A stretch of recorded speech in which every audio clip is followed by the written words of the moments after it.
So this is kind of a part 2 to my last video, where I did my top 7 sitcoms that I recommend. So basically sitcom suggestions, and I'm doing the exact same thing now but with cartoons. And I'm a teenager, so these are cartoons that I either watched a few years ago, but most of these, pretty much all of them, are things that are for teens. Well, they're not meant for teens, but you enjoy them as a teen, okay?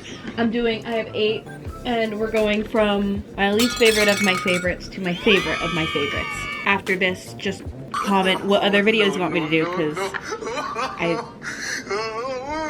let's get into the video. Number 8 is Voltron, the one on Netflix. I'm gonna be completely honest, I didn't actually finish watching it. I like the idea.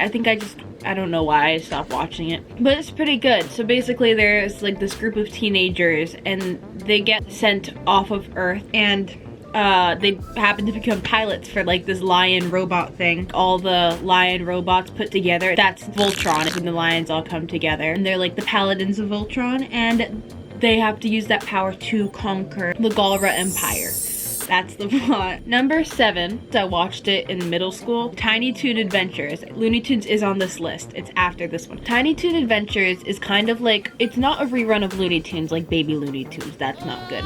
But it's kind of new characters, and it's the same Warner Brothers humor, and they go to Acme University, like a school, to learn how to be the cartoons, and it's the Looney Tunes characters teaching it. And it's a cute show, and it's really funny. Number 6 on this list is just Looney Tunes. Looney Tunes is just a classic. You know, if you're thinking of cartoons, just watch it. You don't need to watch every single episode. You know Bugs Bunny and Daffy Duck. Number 5 is The Owl House. It's a newer one. There's only 1 season out so far on Disney Plus, because it's Disney XD. It's kind of like a lot of these types of cartoons that are like this, where the first few episodes are like, you're like, why am I watching this? This is meant for like 5-year-olds. But as you get into it, you know, it gets better as it goes on. It's this girl Luce who's like weirdo, and her mom's sending her to this camp to become less weird for the summer, but instead she wanders off into a forest because an owl takes her book, and she wanders into this house and she sees this weird witch lady. Her name is Ida. She goes in, and Ida's like, wait, you're not going anywhere. Because the thing is, Ida's the owl lady, and she's like selling human collectibles, and she's like, you could be of value to me. Because she wants to help Little King, which is this little cat thing, get a crown, because he's the king of demons. I just described the first episode, so I guess you don't need to watch that. But long story short, Luce is like, wait, I don't want to go to camp. Can I just stay here with you and be your apprentice? Because she likes witches and stuff like that. And Ida's like, fine, whatever. And then that's how mayhem gets caused. And you learn more about Ida and like her backstory and stuff like that. You know? No, that's kind of vibe. It's much like Gravity Falls, actually. In the universes, there are lots of theories that they've collided, like Ida's Grunkle Stan's ex-wife. Which makes sense because Dana Terrace, I promise I'm moving on to the next one soon, but Dana Terrace is in a relationship with Alex Hirsch. But she helped work on Gravity Falls, and she's the creator of the Owl House. And Alex Hirsch, since he's with her, is first of all the voice of King, but also helps out with the Owl House. So it makes sense that they would have worlds, like their worlds cross over of their shows. So that could be really cool. Side note.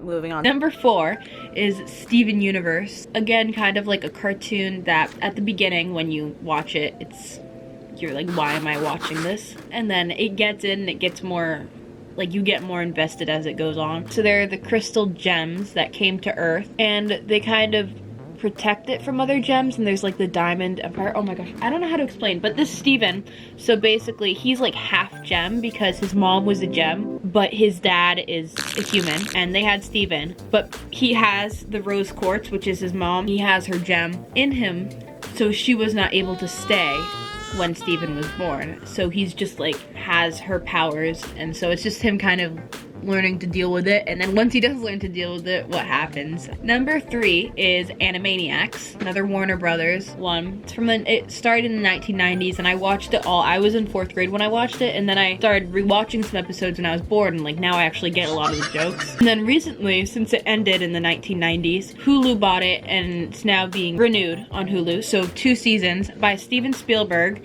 and all the original voice actors, so it's all the original people working on it.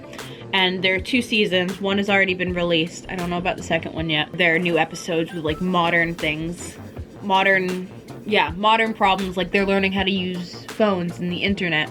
It's really funny. Most of the time when they try to continue a show like that, it's really bad, but this one is not bad. It's actually pretty good. The Warner Brothers and the Warner sister, and they're just like classic Warner Brothers characters. They live in a water tower in the Warner movie lot. The whole thing is that they're cartoons that got too out of hand, so they locked them in the water tower and then they escape, and now they're just crazy. The lights look crazy, but I didn't mention any of the songs in Animaniacs or Steven Universe, but Steven Universe also has good songs. But Animaniacs is one. Their songs are very funny, and you've definitely heard them on TikTok. If you definitely know the Nations of the World song, that's Yakko from Animaniacs. It was trending on TikTok. And also the Macadamia Nut song, that it's like, I act like a nut so they call me Macadamia. That one, that was also on TikTok, but originated from Animaniacs. It has lots of great music and educational ones. I got a 100% on my states and their capitals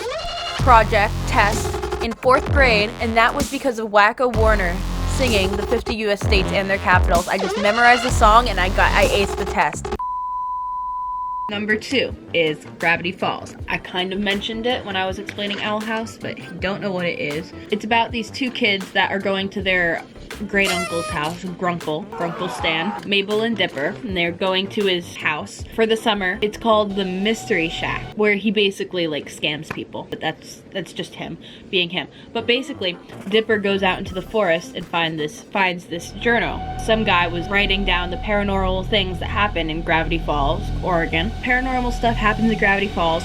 Dipper finds a journal that like explains some of them, and they are trying to find out who the author of the journal is. It seems like that guy is pretty important. There are a lot of twists, and there are a lot of Easter eggs and clues and theories that can be, and it only ran for 2 seasons, which is nice because it didn't go on longer than it has to be. Everything wrapped up in a perfect way. Anyone can watch it pretty quickly, and then you can just join and on YouTube watch all the theory videos and stuff. Number 1. It's not really like a classic cartoon, but it's animated. Anyways, Teen Titans. Not Teen Titans Go. I did love Teen Titans Go. I watched that before. I watched Teen Titans because I was younger, but I still have my Teen Titans Go poster up in my room because I'm not getting rid of that. Teen Titans is the original. They're DC superheroes, but they're teens. I think you can see one of my Raven posters right there. This group of teen superheroes. Robin is Batman's sidekick, but in this he's like moved on from being Batman's sidekick, and he doesn't have any powers. He's the leader. We got Starfire. She's an alien. She's pretty cool. Then there's Cyborg, who he's in the Justice League now, but he's a cyborg. Raven is, her dad's a demon, so she has those powers, but she's like good. She's trying to move away from her dad's darkness. And Beast Boy is a little green dude. He can turn into animals. In Jump City, I think it's funny how a lot of the time they're very immature. Cutting it again, this should be the last time because this is the last one. But I just wanted to say they're more than just immature. And Teen Titans Go, yeah, they're immature. Like, well, I'm not saying that as a bad thing. I'm just saying, like, you know, they're more goofy. But they actually do have plot. They have different storylines, like Raven with her father. That's like my favorite 3-parter thing. They did leave it on a cliffhanger. I am warning you, season 5. They just stopped, which I think is why people have such a strong dislike for Teen Titans Go, because they thought they were gonna get more of the story, and then we never got anything after that, and they never finished the season. And then they were like, oh, more Teen Titans, and then ended up being Teen Titans Go. That's why people don't like it. But it's not a bad show. We're not talking about Teen Titans Go right now. Teen Titans, it will be left on a cliffhanger, but they actually do fight crime, and there's this whole thing, Teen Titans Trouble in Tokyo, which I think is pretty good. I really liked that one. It's a movie. You can get it on Amazon Prime, I think. But you can look it up. It's not helpful, but you can. I don't know if I did a great job explaining all of these, but hope you got some idea. And if I didn't do a great job, you can just watch them and find out for yourself, or just like, you know, look on Wikipedia, because that's reliable. Comment any video ideas. Let me know if you watch any of these or have, because I like talking about cartoons because that's my okay.